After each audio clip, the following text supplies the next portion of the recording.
bamwe bavuze bishishana, abantu bahangayikishijwe n'ibyo babona ku isi.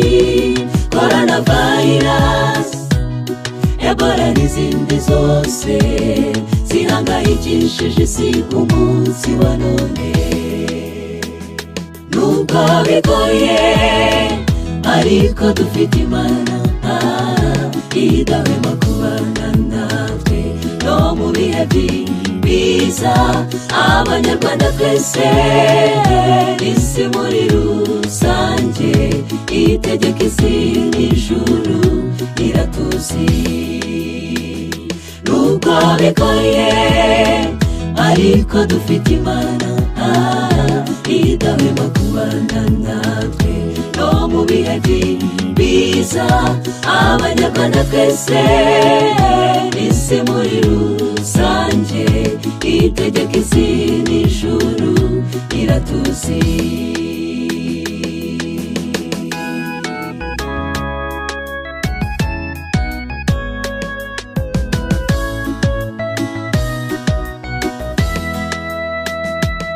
Abana n'abakuru turahangayitse, turibaza ku ndwara zaduka ku isi kandi zihita na benshi. Ariko ikibabaje ntabwo tugitinya icyaha, kandi icyo kiturimbura giteka. Nubwo bigoye ariko dufite Imana idahwema kubana natwe no mu bihe biza. Abanyarwanda twese, isi muri rusange, itegeka isi n'ijuru iratuzi. Nubwo bigoye ariko dufite Imana idahwema kubana natwe no mu bihe biza. Abanyarwanda twese, isi muri rusange, itegeka isi n'ijuru iratuzi.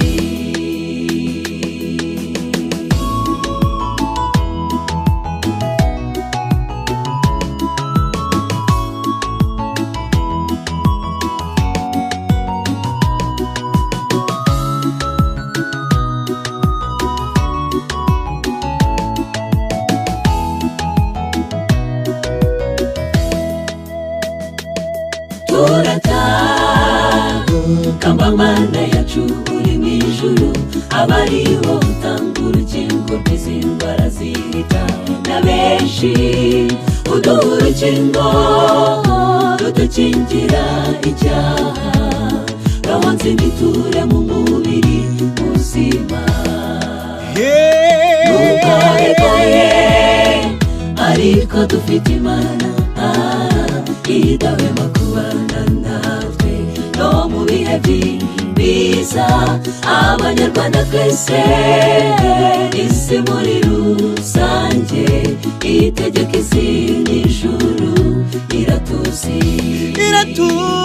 Nubwo bigoye ariko dufite Imana idahwema kubana natwe no mu bihe biza. Abanyarwanda twese, isi muri rusange, itegeka isi n'ijuru iratuzi. Nubwo bigoye ariko dufite Imana idahwema kubana natwe no mu bihe biza. Abanyarwanda twese, isi muri rusange, itegeka isi